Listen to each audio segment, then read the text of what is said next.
Oke, selamat bergabung rekan-rekan sekalian. Kesempatan kali ini kita akan menuntaskan pembahasan mengenai indikator.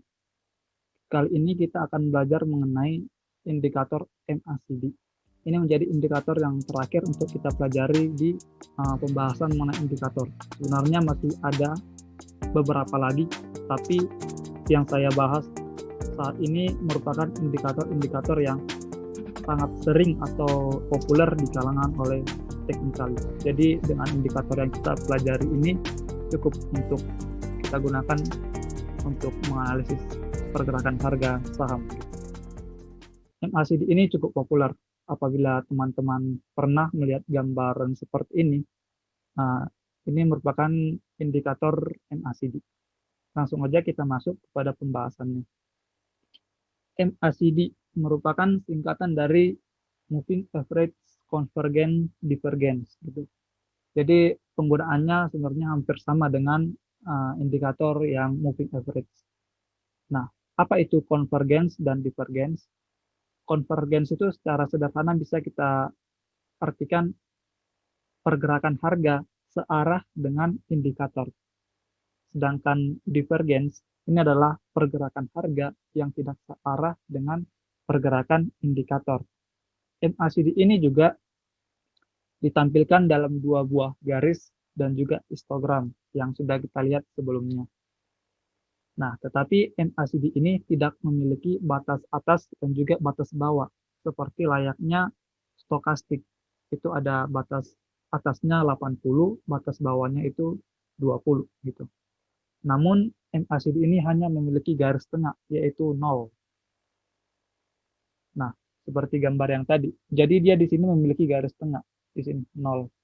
Sedangkan garis atas dan garis bawahnya tidak ada itu. Tapi tidak apa-apa, namun MACD ini cukup worth it untuk kita gunakan gitu.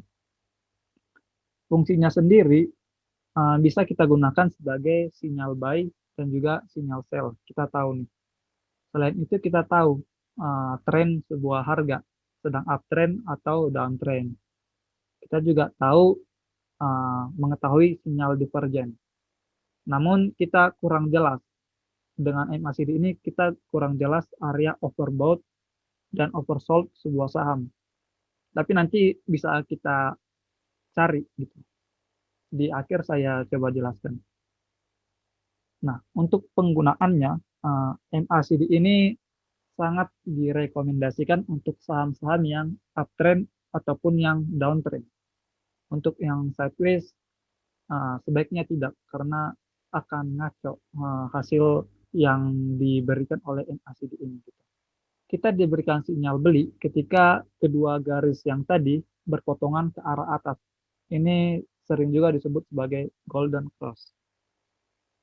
Selanjutnya kita diberi sinyal jual ketika kedua garis yang tadi saling berpotongan ke arah bawah. Jadi dia ke arah bawah. Ini disebut sebagai dead cross gitu. Nah, kita juga tahu nih trennya.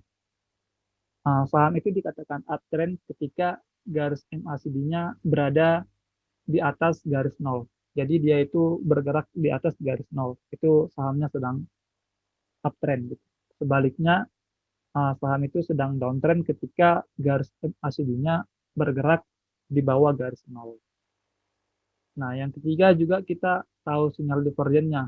Yang seperti yang saya jelaskan tadi, ketika pergerakan harga berbanding terbalik dengan pergerakan garis MACD. Nah, kalau kita kembali ke gambar yang tadi, maka di mana kita diberikan sinyal untuk beli, di mana kita diberikan sinyal untuk jual. Contohnya di sini ada saling berpotongan ini, di sini. Jadi di sini kita diberikan sinyal untuk jual. Kenapa? Karena dia berpotongan ke arah bawah. Nah, jadi kelihatan kan di sini dia harganya turun gitu. Sebaliknya, di mana kita diberikan sinyal untuk beli, kita diberikan sinyal beli di sini. Contohnya di sini. Kenapa? Karena kedua garis tersebut saling berpotongan ke arah atas. Ya. Dia berpotongan ke arah atas. Dan harganya juga ini biasanya naik. Kemudian mengenai uptrend dan downtrend. Gitu. Ketika kedua garis ini berada di atas garis nol, maka itu disebut sebagai uptrend. Contohnya seperti yang di sini. Yang garis nolnya berada di sini, lurusan gini gitu. Jadi semua yang di sini, dari sini sampai ke sini semua, itu mungkin sedang uptrend gitu. Sampai ke sini dia juga uptrend. Sampai ke sini dia uptrend gitu. Hanya saja di sini dia sedikit berbalik arah, kemudian uptrend lagi, reversal lagi, uptrend lagi. Jadi selama dia sedang bergerak di garis atas, di atas nol gitu. Dia sedang uptrend gitu. Hanya saja kita perlu hati-hati ketika dia uptrend, kita perlu keluar sebentar gitu. Dia akan reversal seperti layaknya di sini. Walaupun dia di atas garis nol, di atas garis nol sedang uptrend, cuman dia agak reversal sedikit untuk turun gitu. Jadi kita perlu keluar di sini. Kemudian selain dari garisnya, kita juga tahu sinyal jual, beli, dan tahu trennya melalui histogramnya tadi gitu. Histogram itu terdiri dari batang-batang ya, yang sudah kita lihat pada gambar sebelumnya. Nah, hampir sama sinyal beli itu ketika histogram pertama muncul ke arah atas gitu. Biasanya dia berwarna hijau. Kemudian sinyal jual ketika muncul histogram pertama ke arah bawah. Uptrend hampir sama. Uptrend ketika histogramnya berada di atas nol dan downtrend ketika histogramnya berada di bawah nol. Yang di atas nol biasanya dia berwarna hijau. Ketika dia di bawah nol biasanya dia berwarna merah. Nah, coba kita lihat gambar yang tadi. Berarti kita diberikan sinyal untuk jual di sini. Contohnya kita di sini. Kan di sini muncul histogram pertama ke arah bawah. Artinya sinyal jual. Nah, itu kurang lebih hampir sama sebenarnya dengan garisnya di sini. Gitu. Tapi ini saling mengkonfirmasi gitu. Kalau garisnya berpotongan, terus muncul histogram ke arah bawah, fix itu dia mau turun gitu. Selanjutnya contohnya sinyal beli gitu. Di sini sudah muncul histogram pertama ke arah atas. Jadi di sini histogram pertama ke arah atas berwarna hijau ya. Dan di sini juga berpotongan kedua garisnya ke arah atas gitu. Jadi dia saling mengkonfirmasi fix dia akan naik gitu. Walaupun kenaikannya ini agak sedikit ya. Tapi tetap saja dia naik, kita sudah mendapatkan profit di sana gitu. Itu mengenai sinyal jual dan sinyal beli melalui histogramnya. Gitu. Selanjutnya mengenai downtrend dan uptrend dari histogram. Nah, sebenarnya cukup mudah ya.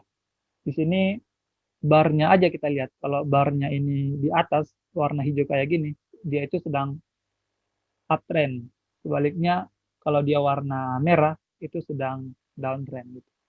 Tapi yang menjadi catatan kita adalah ketika dia uptrend, kita harus bijak-bijak nih seperti yang saya katakan tadi. Karena kemungkinan dia akan turun setelah uptrend. Kita bisa antisipasi dengan perubahan warnanya. Contohnya dia di sini sudah uptrend ke atas. Nah, di sini di titik ini gitu. Histogramnya berubah warna dari yang hijau ke hijaunya agak kabur-kabur gitu. Itu biasanya dia akan reversal, akan turun gitu. Jadi teman-teman perlu mengetahui juga dari warna histogramnya. Kalau dia sudah mulai kabur seperti ini, itu artinya dia bakal turun. Harganya akan turun gitu. Jadi di sini adalah titik puncak dari uptrend-nya dia gitu. Untuk yang downtrend, contohnya di sini kan jadi ini adalah titik terendah dari downtrend-nya dia. Di sini sudah berubah warna. Artinya kita di sini boleh serok nih di sini. Karena di sini kalau kita tarik lagi garisnya gitu, gambarnya, di sini sudah mulai muncul histogram pertama ke arah atas. Kemungkinan dia akan uptrend gitu. Jadi kalau sudah berubah warna kayak gini, dari yang merah ke rada-rada merah, rada-rada kabur, itu kemungkinan dia akan berbalik arah gitu. Sudah melemah lah trennya gitu. Warnanya juga melemah gitu. Mungkin bisa kita ibaratkan seperti itu. Kalau warnanya masih jreng, berarti trennya itu masih kuat. Kalau warnanya sudah mulai melemah atau kabur, trennya sudah mulai melemah juga. Gambarannya seperti ini. Nah, ini uh, pergerakan harganya, candlestick-nya, sedangkan ini adalah indikatornya, MACD gitu. Jadi untuk divergen dan konvergen itu kita bisa lihat dari harganya. Kalau harganya ini naik, terus ininya juga naik, indikatornya juga naik. Ini namanya konvergen alias searah gitu. Jadi dia searah antara indikator dengan harga. Jadi itu fine-fine aja gitu. Hanya saja yang menjadi catatan ketika pergerakan harga tidak searah dengan pergerakan indikator gitu. Kalau di sini sepertinya tidak ada ya. Pusat perhatian kita ketika terjadi divergen. Ketika contohnya harganya ini naik, sedang naik, tetapi di sini garis MACD-nya malah turun contohnya. Anggap saja turun kayak gini. Kayak laser yang saya turun dari sini ke sini gitu. Itulah yang disebut dengan divergen gitu. Akibat dari divergen ini adalah berbalik arah. Kalau konvergen itu searah, itu no problem. Tapi kalau divergen itu menjadi problem karena dia akan berbalik arah. Kalau dia berbalik arah dari yang turun, berbalik arah ke atas, nah itu baik. Hanya saja kalau dia berbalik arah dari yang tadinya naik, berbalik arah ke bawah, nah itu kita harus perlu hati-hati gitu. Harus perlu kita awasi. Jadi kalau kita menggunakan pergerakan harga seperti ini yang kita coba fokus ke indikatornya saja, MACD-nya gitu. Setelah kita pelajari tadi bahwa ini adalah garis nol seperti yang saya katakan tadi, ini menjadi titik acuan kita. Terus batas atas dan batas akhirnya di mana gitu. Karena ini tidak ada batas atas dan batas akhirnya, jadi kita perlu backtest ini.